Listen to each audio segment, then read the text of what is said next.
Assalamualaikum warahmatullahi wabarakatuh. Perkenalkan, nama saya Nurul Lutfia dari Fakultas Bahasa dan Sastra, Prodi Pendidikan Bahasa dan Sastra Indonesia, Angkatan 2018, Universitas Negeri Makassar. Selamat pagi adik-adik. Senang sekali rasanya bisa bersua kembali di kelas dan tentunya dengan mata pelajaran, materi, dan pembelajaran bahasa Indonesia. Hari ini kita akan mengulas mengenai materi baru, yaitu media belajar dan sumber belajar. Sebelumnya, ada yang ingin menyampaikan apa sih itu media belajar? Mungkin Indah Sari bisa menyampaikan? Iya, betul sekali. Jadi, arti media belajar adalah media yang digunakan untuk membantu merangsang pikiran, perasaan, kemampuan, dan perhatian siswa dalam proses belajar mengajar di kelas. Media tersebut dapat berupa alat ataupun bahan mengajar. Secara sederhana, kita bisa mengartikan bahwa media belajar adalah segala sumber daya yang digunakan dalam proses penyampaian informasi guru kepada murid.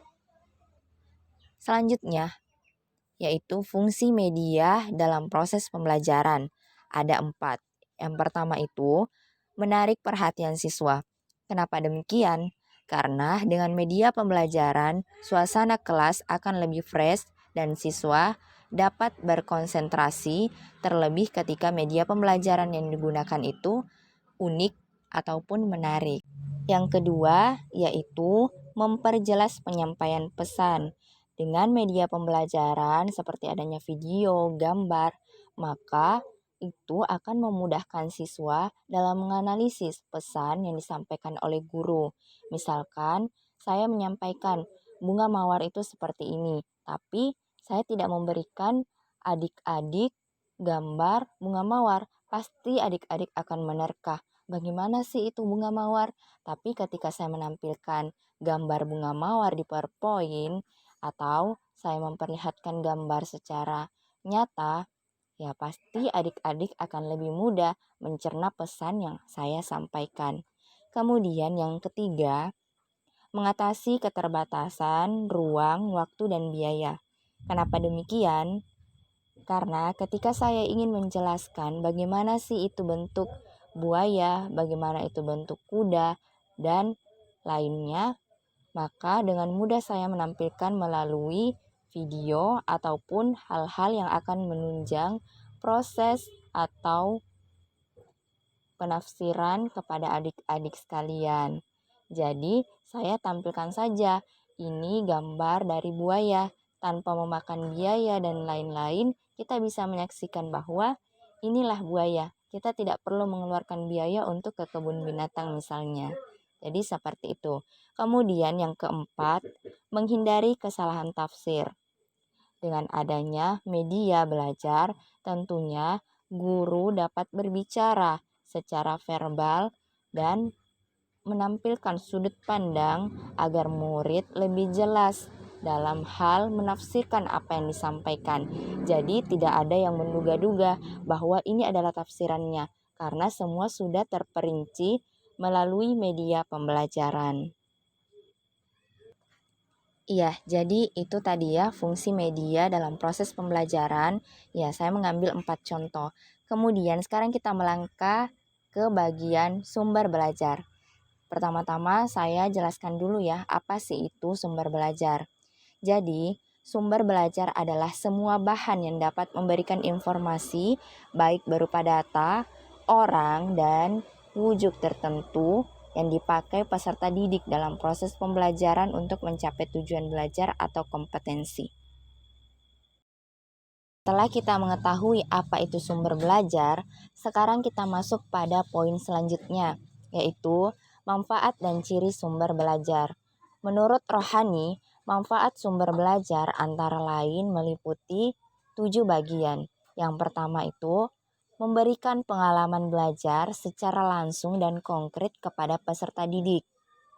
Maksudnya, dengan adanya pengalaman belajar sekaligus pengalaman pribadi siswa, dia dapat menghubungkan antara pengalaman pribadinya dan juga pengalaman belajarnya, sehingga bisa tercipta pengalaman atau motivasi belajar yang kuat, sehingga tercipta suasana yang baik dalam proses pembelajaran.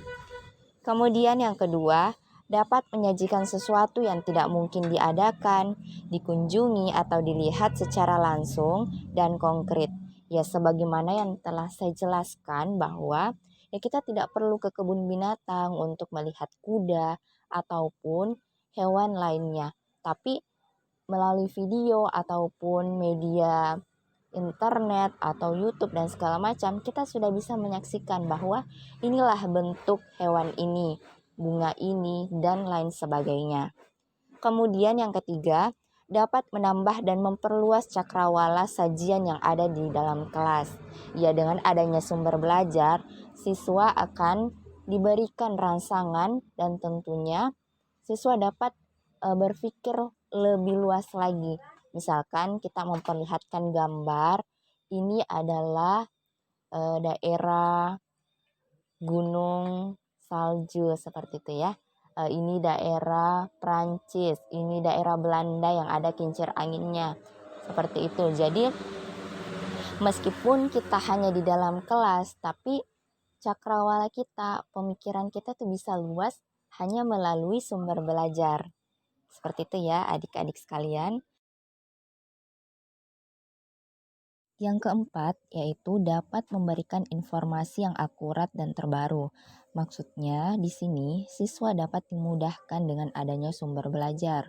Jadi, siswa tidak perlu lagi terjun ke lapangan untuk mencari informasi, ya contohnya mencari data.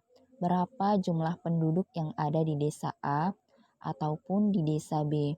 Jadi, dengan adanya sumber belajar, maka siswa akan lebih mudah mencari informasi yang akurat dan terbaru. Ya, misalkan saja lewat internet, baik itu YouTube maupun Google. 6, yaitu dapat memberikan informasi yang positif apabila diatur dan direncanakan pemanfaatannya secara tepat. Jadi, dengan adanya sumber belajar, ya tentunya akan memberikan manfaat yang sangat baik untuk siswa dan juga guru. Karena itu tadi, kita bisa mendapatkan informasi yang akurat dan terbaru melalui sumber belajar. Kemudian yang ketujuh, dapat merangsang untuk berpikir, bersikap, dan berkembang lebih lanjut. Ya, jadi dengan adanya sumber belajar ini bukan hanya memberikan informasi, tapi juga bisa memberikan perubahan ya untuk siswa itu sendiri dan juga guru. Ya, bagaimana sumber belajar itu bisa memberikan perubahan untuk siswa-siswa yang mungkin dulunya nakal, sekarang bisa lebih teratur lagi dan lebih baik lagi daripada sebelumnya. Jadi di situ ada perubahan pola pikir. Ya, bagaimana seharusnya siswa bersikap kepada gurunya. Ya, selanjutnya kita akan masuk ke poin terakhir. Ya, tentunya sebelum kita melakukan proses pembelajaran, kita harus memilih yang namanya sumber belajar. Ya, jadi yang perlu kita perhatikan itu, tentunya kita memilih sumber belajar yang dapat memotivasi peserta didik dalam hal belajar. Itu poin pertama ya. Jadi, sebelum kita memilih, ya tentunya kita persiapkan dulu kira-kira ini cocok tidak digunakan atau tidak. Jadi kita tidak asal pilih ya sumber belajar, tentunya itu dapat memberikan efek yang baik untuk siswa. Kemudian yang kedua, sumber belajar untuk tujuan pengajaran. Ya, maksudnya apa sih? Ya, maksudnya itu sumber belajar yang dipilih sebaiknya mendukung kegiatan belajar mengajar yang dilaksanakan. Jadi kita juga harus situasikan kira-kira kalau di sekolah ini kita gunakan sumber belajar ini apakah bisa memberikan efek atau tidak. Jadi lagi-lagi itu harus dipertimbangkan dengan sangat matang ya. Kemudian yang ketiga, sumber belajar untuk penelitian. Maksudnya itu, sumber belajar yang dipilih hendaknya dapat diobservasi. Maksudnya ada tindak lanjut.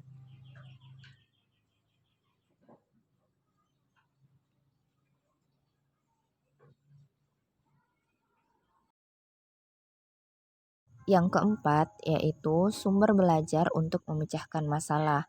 Maksudnya, sumber belajar yang dipilih hendaknya dapat mengatasi problem belajar peserta didik yang dihadapi dalam kegiatan belajar mengajar. Yang kelima yaitu sumber belajar untuk presentasi. Maksudnya adalah sumber belajar yang dipilih hendaknya bisa berfungsi sebagai alat, metode, atau strategi dalam penyampaian pesan, sehingga siswa dapat menangkap informasi dengan baik apa yang disampaikan oleh guru. Sampai di sini ada yang ingin bertanya? Ya, mungkin sudah tidak ada pertanyaan lagi ya. Ya, semoga adik-adik sekalian sudah paham mengenai materi kita hari ini. Jadi sebelum saya akhiri kegiatan kita hari ini, saya ingin memberikan kesimpulan sedikit ya mengenai materi kita hari ini. Jadi media belajar itu adalah salah satu alat yang digunakan untuk membantu siswa atau guru dalam proses belajar mengajar. Ya, untuk mencapai keberhasilan tersebut harus ditunjang dengan sumber belajar. Ya, sedangkan sumber belajar itu bisa didapatkan melalui proses pemilihan sumber belajar dari guru, baik berupa media cetak maupun elektronik. Ya, mungkin itu ya yang bisa kita ambil kesimpulan pada materi hari ini. Ya, semoga memberikan manfaat untuk adik-adik sekalian. Ya, kita akhiri pertemuan kita hari ini. Semoga kita bisa berjumpa kembali pada kelas berikutnya. Ya, saya akhiri dengan ucapan Assalamualaikum warahmatullahi wabarakatuh. هبت نفحات أنسية فشد البلبل ألف تحية